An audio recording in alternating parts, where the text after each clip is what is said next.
오늘의 말씀은 오바댜서 1장 10절에서 14절까지의 말씀으로 제목은 에돔의 죄라는 제목으로 함께 말씀을 나누고자 합니다.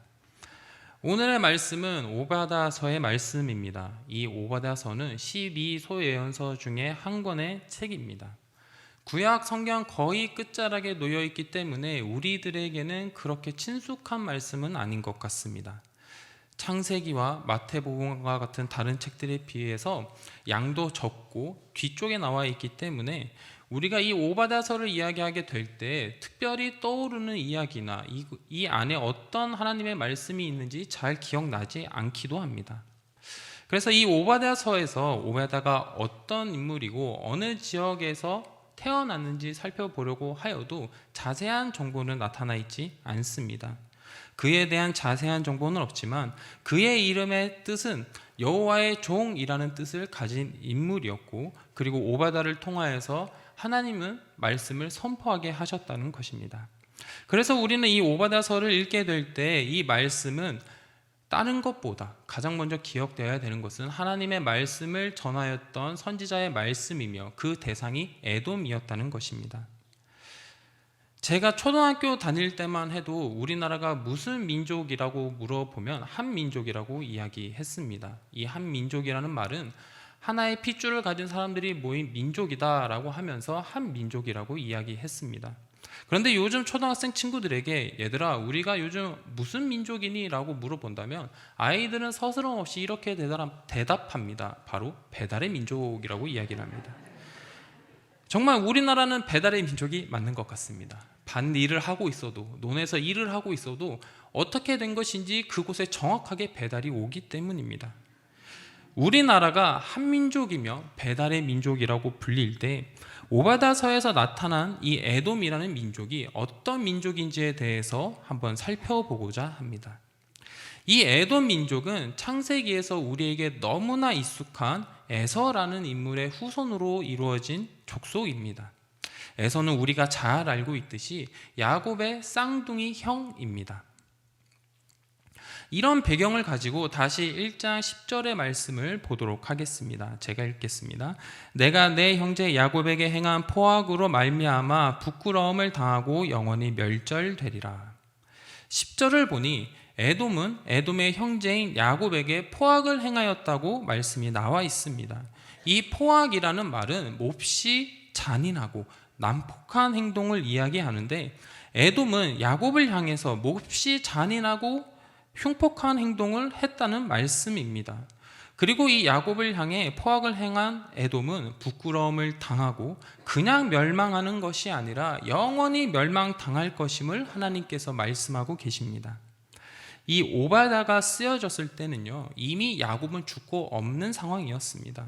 그런데 오바댜에서 갑자기 야곱이 등장하게 되었습니다. 10절에서 야곱은 무엇을 지칭하는 것으로 우리가 이해할 수 있는데요, 그것이 무엇이냐면 바로 남왕국 유다를 이야기하는 것입니다. 유다 민족의 조상은 유다입니다. 그리고 유다는 유다를 포함하여 12명의 형제가 있었습니다. 그리고 그들의 아버지는 우리가 잘 알고 있는 야곱입니다. 그렇기 때문에 오바댜에서 남왕국 유다를 야곱이라고 말함으로써 에돔과 남왕국 유다는 에서와 야곱의 후손들로 이루어진 민족이며 형제의 나라라는 것을 강조하고 있습니다. 에서와 야곱이 형제라고 한다면 우리는 한 가지 생각해 보아야 하는 것이 있습니다. 에서는 야곱과 형제로서 그들의 아버지는 이삭이었습니다. 그리고 이삭의 아버지는 아브라함이었습니다. 그렇기 때문에 정확히 따지고 보면 이 에돔 족속도요 아브라함의 후손이었습니다. 그러나 이 에돔은요, 우리가 성경책을 읽게 되면 하나님의 자손, 하나님의 백성이라는 말보다는 이방 민족으로서 성경에 나타나게 됩니다. 왜 에돔은 아브라함의 후손임에도 불구하고 이방 민족으로서 성경에 나타나게 되었을까요? 그 이유는 에서와 야곱의 이야기를 통해서 알 수 있습니다. 아브라함의 아들이었던 이삭은 리브가와 결혼을 하게 되었습니다. 그리고 이삭은 에서와 야곱이라는 쌍둥이 형제를 낳게 되었습니다. 창세기 25장 25절에 보면 에서는 야곱보다 먼저 태어나게 되었습니다. 그렇기 때문에 쌍둥이지만 에서가 형이 되었고요. 뒤이어 태어난 야곱이 동생이 되었습니다. 이스라엘에서는요, 처음에 태어난 아들에게 장자권이 부여되었습니다. 그래서 첫째 아들이 하나님께서 주신 장자의 축복을 모두 받는 것이기 때문에 첫 번째로 태어난 아들이 매우 중요하였습니다. 그래서 아브라함과 이삭으로부터 흘러내려오는 하나님의 축복은 에서에게 흘러가야지 정상적인 상황이었습니다. 그런데 에서와 야곱 사이에 특이한 사건이 하나가 발생하게 되었습니다. 에서와 야곱이 청년이 되었을 때 에서는 사냥꾼으로 성장하게 되어 들에서 시간을 많이 보내는 사람이 되었습니다. 반면에 야곱은 에서와 다르게 조용히 장막에 거주하는 사람으로 성장하였다고 합니다. 에서는 들에서 거칠게 살았던 반면에 야곱은 집에서 조용히 자신의 할 일을 하면서 살았던 정반대의 성격을 가진 청년들로 성장하게 된 것입니다. 어느 날 에서가 사냥을 하고 돌아왔을 때 야곱은 붉은 죽을 만들고 있었다고 합니다. 이 모습을 발견한 에서는 야곱에게 너가 만든 붉은 죽을 내게 달라라고 하니 야곱이 창세기 25장 31절에서 이렇게 이야기를 합니다. 그렇다면 형의 장자의 명분을 내게 주시오. 장자의 명분은 하나님께서 주신 큰 축복이었습니다. 이것은 사람이 주고 팔고 할 수 있는 것이 아니었기 때문에 이 말은 너무나도 황당한 말이었습니다. 어떻게 보면 말도 안 되는 이야기를 야곱이 하게 된 것입니다. 그런데 이 이야기 들은 에서의 반응은 더욱 황당하게도 에서는 야곱을 향해 32절에서 이렇게 이야기를 합니다.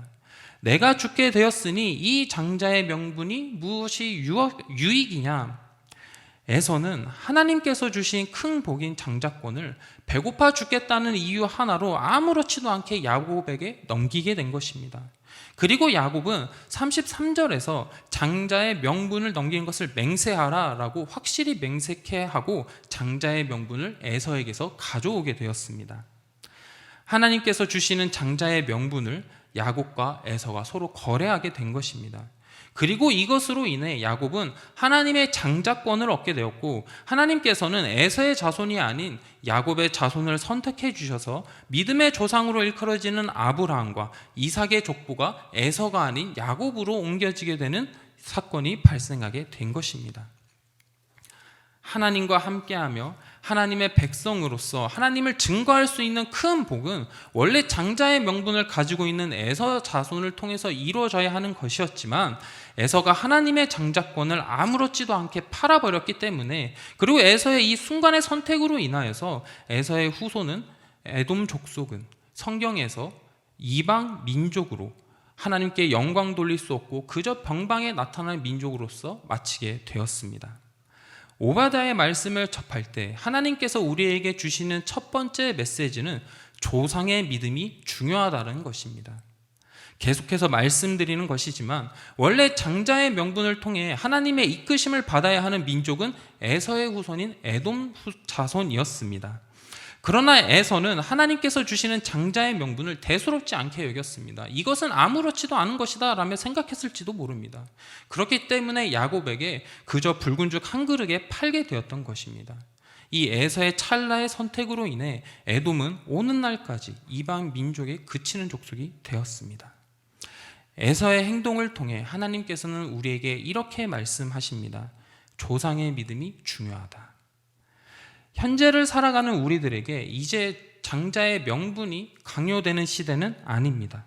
예수님이 이 땅에 오셔서 성령님을 우리에게 보내주셨기 때문에 이제 우리는 첫째 아들만 하나님께서 주시는 장자의 명분을 통하여서 하나님의 복을 받는 시대가 아닙니다.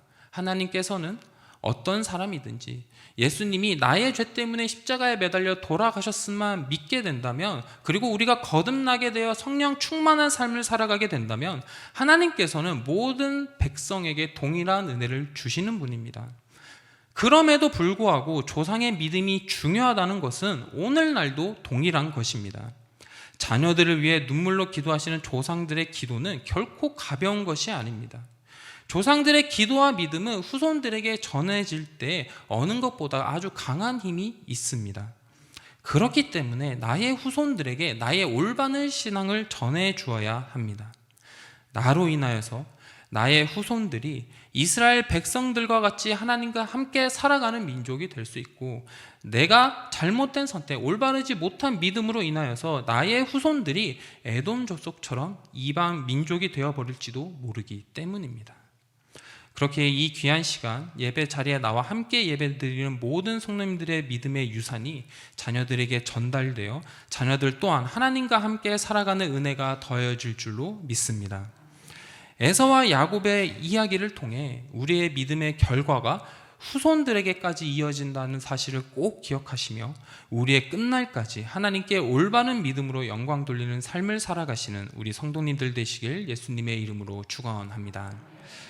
다시 오바댜의 이야기로 돌아가 보겠습니다. 오바댜 1절과 9절에서는 에돔에 대한 예언이 적혀져 있습니다. 그 예언이 8절과 9절에서 두드러지게 나타나게 되는데요. 8절과 9절을 읽도록 하겠습니다. 여호와의 말씀이니라. 그날에 내가 에돔에서 지혜 있는 자를 멸하며 에서의 산에서 지각 있는 자를 멸하지 아니하겠느냐. 드마나 내 용사들이 놀랄 것이라. 이로 말미암아 에서의 산에 있는 사람은 다 죽임을 당하여 멸절되리라.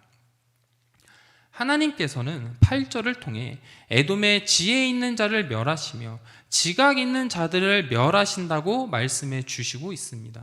그리고 9절을 통하여서 드마나 내 용사들이 놀라며 에선의 산에 있는 사람들이 모두 죽임을 당하게 될 것이라는 것을 말씀해 주십니다. 여기서 드마는 에서의 손자 이름을 딴 지역의 이름으로서요, 에돔 북부의 주요 성읍의 이름이었다고 합니다. 즉 이 말씀들은 에돔의 용사들이 모두 죽게 되며 지혜 있는 자들, 지각 있는 자들이 모두 죽게 된다는 무시무시한 하나님의 선포가 에돔에게 임하게 된 것입니다. 1절과 9절에서 이렇게 하나님의 무서운 심판에 대해 말씀을 해주신 후에 10절과 14절부터는 왜 에돔이 이런 무시무시한 심판을 당한지에 대해서 말씀을 해주시게 됩니다. 에돔이 심판받게 된 첫 번째 죄는 방관의 죄입니다. 이것에 대한 것은 11절에 나타나 있습니다. 11절을 함께 읽도록 하겠습니다. 내가 멀리 섰던 날 곧 이방인이 그의 재물을 빼앗아 가며 외국인이 그의 성문에 들어가서 예루살렘을 얻기 위하여 제비 뽑던 날에 너도 그들 중 한 사람 같았느니라. 11절의 처음 시작을 보면 내가 멀리 섰던 날이라고 말씀이 나옵니다. 여기서 말하는 내가는 에돔을 이야기하는 것입니다. 에돔이 멀리 섰다고 하는 말씀은 이 멀리 섰다라는 말을 히브리어 원문으로 찾아보면 멀리 떨어져 있는 자 혹은 등을 돌린 자라고 번역할 수 있습니다. 에돔은 그의 형제인 유다가 바벨론에 의해 나라가 멸망되고 고통과 고난을 당할 때 모른 척했다는 것입니다. 그런데 에돔은 여기서 끝난 것이 아닙니다. 12절부터 14절까지 에돔의 8가지의 죄목이 나타나게 되는데요. 12절엔 이렇게 나와 있습니다. 제가 읽도록 하겠습니다. 내가 형제의 날 곧 재앙의 날에 방관할 것이 아니며 유다 자손이 패망하는 날에 기뻐할 것이 아니며 그 고난의 날에 내가 입을 크게 벌릴 것이 아니며. 12절을 읽어보면 에돔이 유다에게 행한 죄목이 나타나게 되는데요. 첫 번째는 방관할 것이 아니며, 두 번째는 기뻐할 것이 아니며, 세 번째는 입을 크게 벌릴 것이 아니며라고 아니며라는 말이 계속해서 반복하게 나오게 됩니다.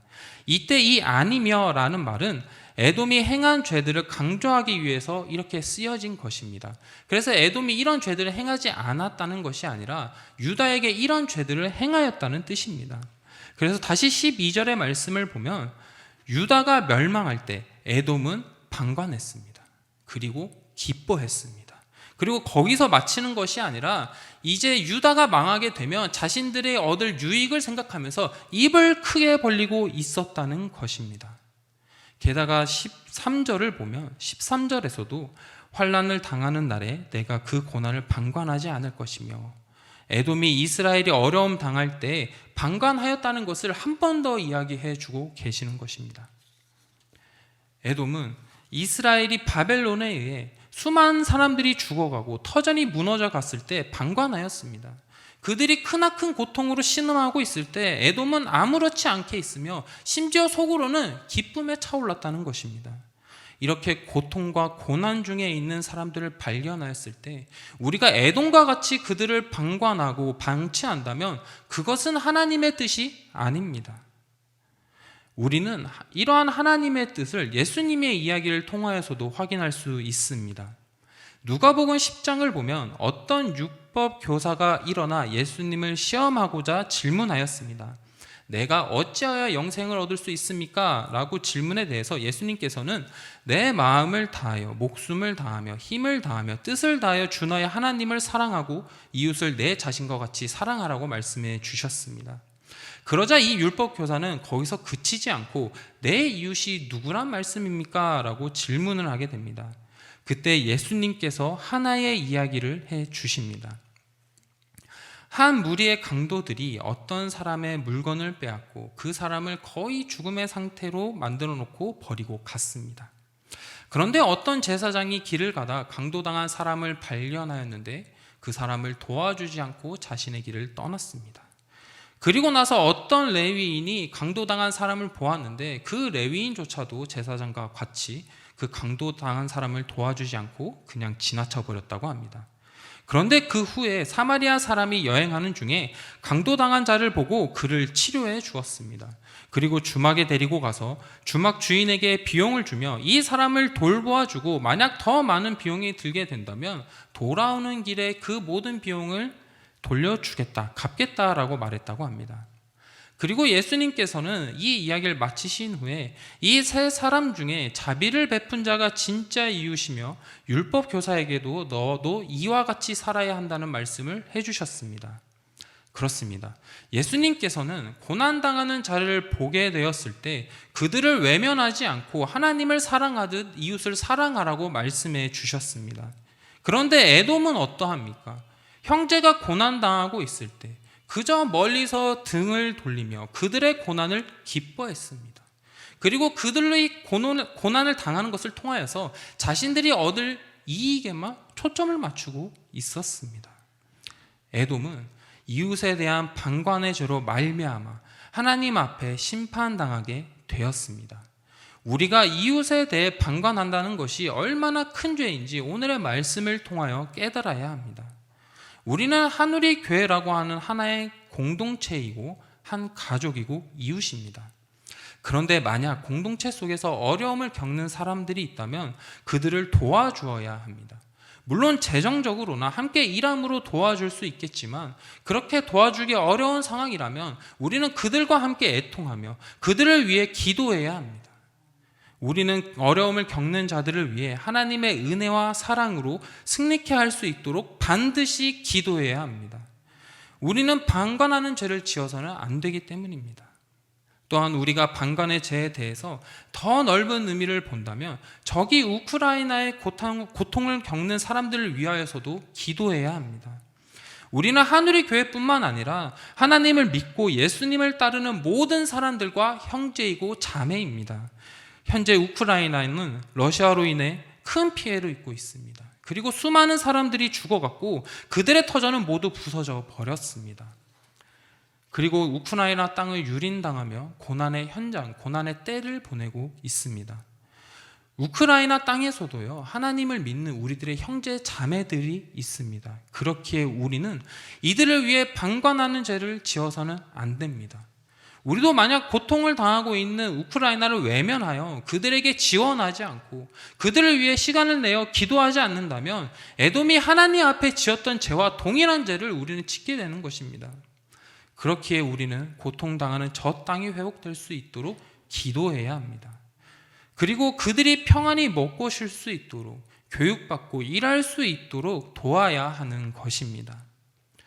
말씀을 준비하면서 방관의 죄가 무서운 것이라는 것을 오바다를 통해 묵상하고 있을 때 또 다른 마음을 주시는 것은 한우리 교회를 돌아보았을 때 방관의 죄를 짓지 않고 감사한 모습들이 많다라는 것을 떠올리게 되었습니다. 그 중에 가장 먼저 떠올랐던 것이 바로 소망성가대의 모습입니다. 누군가 사랑하는 가족을 잃게 되었을 때 얼마나 큰 고통이 다가오게 됩니까? 얼마나 큰 슬픔과 낭만과 허망함이 유가족에게 찾아오게 됩니다. 그런데 그럴 때 유가족들의 슬픔과 고통을 외면하지 않고 장례식장에 함께 찾아가 예배드리며 하나님의 힘으로 위로하고자 하는 이 소망성가대의 모습이 에돔과 다르게 방관하는 죄를 짓지 아니하고 선한 사마리아인과 같은 이웃을 사랑하는 모습으로 느껴졌기 때문에 얼마나 감사했는지 모릅니다. 우리는 에돔과 같이 이웃의 고통에 대해 방관해서는 안 됩니다. 그리고 기뻐해서도 안 됩니다. 고통 중에 있는 이웃을 발견하게 된다면 우리는 그 이웃을 위해 위로하고 하나님께 기도하여야 할 줄로 믿습니다. 에돔이 행한 두 번째 죄는 악행의 죄입니다. 에돔은 첫 번째로 방관의 죄를 지었다면 두 번째로 지은 죄는 악행을 저질렀다는 것입니다. 13절에 보면 내 백성이 환난을 당하는 날에 내가 그 성문에 들어가지 않을 것이며 그리고 환난을 당하는 날에 내가 그 재물에 손을 대지 않을 것이며 라고 에돔이 행한 악행들이 13절에 나타나고 있습니다. 첫 번째로는 유다 백성들이 환난 당하고 있을 때 그 성문에 들어갔다고 합니다. 그리고 두 번째로는 유다가 환난 당하고 있을 때 유다의 재물에 손을 댔다는 것입니다. 이 말은 유다가 바벨론에 의해 공격당하고 있을 때 에돔은 유다를 약탈했다는 것입니다. 그들의 재물을 빼앗았다는 이야기입니다. 예루살렘은 바벨론의 포위 공격을 2년 동안 당하고 주전 586년 첫 번째 달에 멸망하게 되었습니다. 그래서 여러 학자들은 바벨론이 예루살렘을 포위하고 있을 때 에돔이 예루살렘의 보호를 받지 않는 성읍들을 가서 약탈했던 것으로 보고 있습니다. 이것은 방관의 죄와는 차원이 다른 악행입니다. 방관의 죄는 그들을 위해 돕지 않고 기도하지 않았다면 이번에 에돔은 고통이 있는 자들을 찾아가서 이웃에게 악행을 저질렀다는 것입니다. 유다의 어려움이 있을 때 차라리 방관만 했다면 다행이었겠지만 에돔은 거기서 그치지 않고 유다를 찾아가 악행을 저지르며 괴롭히기 시작하였습니다. 물건만 빼앗은 것으로 그치지 않고 14절에 보니까 이런 악행도 더 저질렀습니다. 내 거리에 서서 그 도망하는 자를 막지 않을 것이며 고난의 날에 그 남은 자를 원수에게 넘기지 않을 것이니라. 유다가 바벨론에 의해 멸망하게 되었을 때 바벨론은 유다의 지도자들을 모두 포로로 끌고 갔습니다. 이제 유다는 지도층이 없어졌기 때문에 사실상 무정부 상태의 나라가 되어버렸습니다. 그렇기 때문에 백성들은 자신들의 목숨은 자신들이 지켜야 되는 아주 위험천만한 상황에 놓이게 된 것입니다. 그런데 이 와중에 에돔은 유다가 무너질 때 도망가는 사람들을 막았다고 합니다. 그리고 그 도망가는 사람들을 잡아다가 바벨론에게 넘겼다는 말씀이 24절의 말씀입니다. 이 얼마나 잔인한 행동입니까? 하나님께서는 구약에서 약자들이 멸망당하지 않도록 여러 가지 법들을 만들어 주셨습니다.